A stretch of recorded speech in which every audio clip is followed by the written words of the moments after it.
Fala, minha rapaziada! Sejam bem-vindos a mais um vídeo aqui no canal. Nesse conteúdo a gente traz tudo que de mais importante aconteceu no noticiário do Internacional nesta segunda-feira, dia 10 de março de 2025, de ainda muita repercussão do que foi o clássico Grenal 445 de ida das finais do Campeonato Gaúcho. A súmula de Ramon Abate Abel, árbitro da partida do último sábado na Arena, e que traz detalhes importantes da agressão a Rafael Borré e uma tentativa aos jogadores do Internacional. Os lances de pênalti, sim, teve pênalti não marcado para o Inter no final de semana e a gente vai falar sobre isso. Thiago Maia fica no Inter. Fernando vai renovar ou vai se aposentar? Sim, essa possibilidade existe e eu te trago os detalhes nesse conteúdo. Antes, não te esquece, deixa teu like no vídeo, te inscreve no canal e ativa o sininho das notificações por aqui. E é claro que esse conteúdo e todos os outros têm o apoio e a parceria de KTO, kto.bet.br. Entra lá na KTO para te brincar, para se divertir. Tem Palmeiras e São Paulo rolando lá no Campeonato Paulista agora. Tu pode apostar no meio da partida, não tem problema nenhum. Amanhã tem mais Champions League, na quarta-feira também. São muitos jogos no Brasil e no mundo rolando e outros esportes também. Entra pelo link que está na descrição desse vídeo ou no primeiro comentário fixado, é o mesmo link. Por um desses dois links tu entra e faz por esse link, entrando nesse link lá em kto.bet.br, o teu registro, um cupom parceiro para tu brincar e se divertir com uma barbada de arrancada lá na KTO, tá certo? Gente, vamos lá, o Inter ainda tá de folga, tá? A representação vai ser amanhã pela manhã no CT Parque Gigante, mas ainda em repercussão do que foi o clássico Grenal do final de semana, hoje foi divulgada pelo Ramon Abate Abel, árbitro da partida, lá no site da Federação Gaúcha de Futebol, todo mundo tem acesso, a súmula do clássico Grenal. E alguns acontecimentos foram citados e são bem importantes nesta súmula, tá? Eu quero começar aqui trazendo sobre o uso, a primeira questão e ocorrência que foi citada pelo Ramon Abate Abel, uso de sinalizadores por parte da torcida do Inter aos 22 minutos do primeiro tempo, depois do primeiro gol do Inter marcado pelo Carboneiro, tá? Diz que o torcedor foi identificado, conduzido para a delegacia de polícia. Depois é citado que a torcida geral do Grêmio, após o gol do Inter, arremessaram várias bobinas de papel em direção ao campo de jogo. E aos 25 minutos, após o segundo gol do Inter, do Alan Patrick, foi arremessada uma bomba próxima, tá, ao assistente número 2, vinda da torcida do Grêmio, ao lado, e isso não é citado, ao lado dos jogadores do Inter. Essa bomba ela foi em direção aos jogadores do Inter, por sorte ela não pegou ali naquele bolinho que estava de comemoração do gol do Alan Patrick, e sim ao lado. Inclusive eu filmei esse momento, foi um momento que preocupou bastante todo mundo.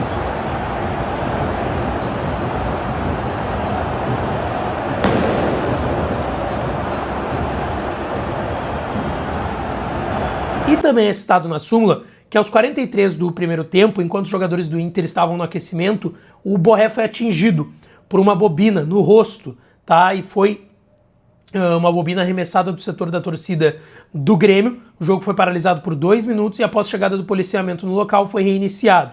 E nos acréscimos do segundo tempo foi arremessada uma garrafa de papel, uma garrafa de Pepsi, de refrigerante, em direção ao campo de jogo, e foi feito também, mais uma vez, do setor da torcida organizada do Grêmio. Tudo isso foi citado na súmula pelo Ramon Abate Abel. Mas agora eu quero mostrar aqui para vocês os dois lances que foram reclamados durante o jogo. Talvez fossem mais reclamados se o Inter não tivesse vencido. O Inter venceu, então isso até acabou ficando um pouco apagado da discussão. Mas foram situações preocupantes, que são os possíveis pênaltis no Vitinho, os dois lances em cima do ponta do Internacional. E eu deixo claro, para mim o primeiro lance que vocês vão ver, que é do Thiago Volpi em cima do Vitinho, para mim é pênalti indiscutível. Eu não entendi até agora o que o Ramon Abate Abel marcou naquele lance. Tava 0-0, foi bem no início do jogo, antes dos 10 minutos da primeira etapa, e ele marca alguma infração do Vitinho. Seja impedimento ou mão dele, as duas coisas não aconteceram. Olha só o lance e depois o carrinho do Kiko Oliveira, do Vitinho, que para mim nesse lance é mais discutível. O primeiro para mim é indiscutível e foi pênalti no atacante do Inter.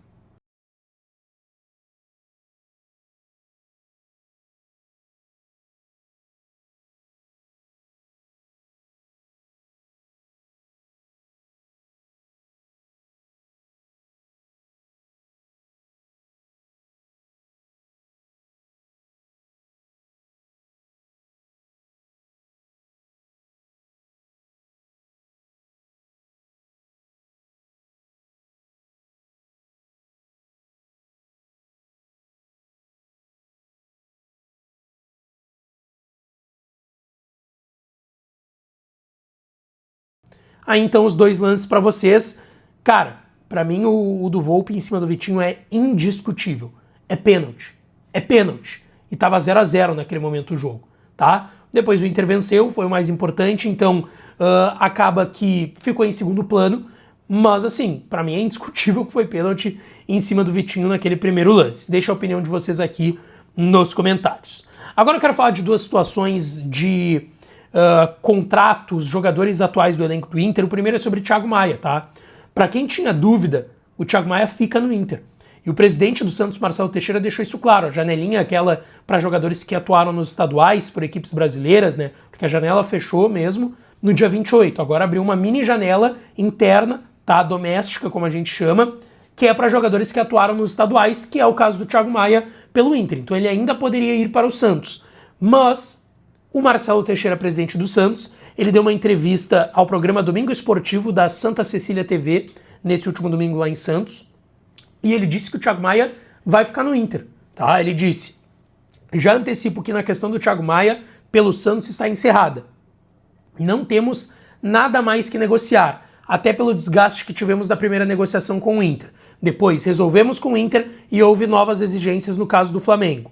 Então, o Thiago Maia é passado para o Santos, o Thiago Maia fica no Internacional. Vai ter que ser utilizado pelo Roger, vamos ver como que vai se dar isso. Ele ficou 10 dias afastado das atividades, já tinha se apresentado lá em Santos, e ele está treinando nesse momento separado do restante do grupo. Vamos ver como é que vai ser isso até aí os próximos jogos. Será que ele pode ser relacionado para o Grenal? Não duvido. Não duvido mesmo, tá certo? E a outra situação é sobre Fernando, porque uma informação ontem bem interessante e que eu fui atrás hoje, ela é do Vene Casagrande e é de que o Inter procurou os representantes do Fernando para já conversar sobre uma renovação contratual. O Fernando está com 37 anos, ele vai fazer 38 no mês de julho, do meio para o final do mês de julho ele faz 38 anos, então agora em 2025. E o Fernando, ele tem contrato com o Inter até dezembro. E o Inter, mesmo pela alta idade do Fernando, sabe que é um jogador titular e super importante, pelo amor de Deus, né? O que joga o Fernando, que jogou no Grenal, ele jogou 90 minutos no Grenal, com 37 anos para 38. Impressionante que esse cara joga. Mas o Inter já está pensando em renovar com ele. Só que o Inter ouviu dos empresários do Fernando que ainda não vão conversar sobre renovação, porque o Fernando ainda não está decidido sobre o que ele vai fazer em 2026. E tem inclusive uma possibilidade dele se aposentar, tá? Porque, como eu disse, o jogador que já está com 38 anos, viveu tudo que viveu na Europa, no City, no Galatasaray, no Sevilha, multicampeão nessas equipes, e agora veio para o Brasil mais uma reta final de carreira, e é natural isso. E o Fernando ainda, segundo seus empresários, não definiu então o que ele vai fazer da carreira, se ele vai renovar por mais um ano com o Inter. Eu até acho que vai, tá? O Inter bota lá uma grana melhor para ele ganha um salário ali acima do $500 mil, já é um bom salário, quem sabe o Inter aumenta esse salário para fazer uma temporada final de carreira para o Fernando e ele se aposentar aqui, seria muito legal também. E o Internacional ouviu, então, que vai ter que esperar um pouquinho para procurar o Fernando de novo e seus empresários para conversar, porque ele ainda não sabe o que ele vai fazer na próxima temporada. Tem uma possibilidade de aposentadoria, senão ele deve sim renovar com o Internacional, tá certo? Deixa o teu like no vídeo, te inscreve no canal, ativa o sininho das notificações, que eu volto pra gente falar mais do Colorado. Um beijo, um abraço e até a próxima.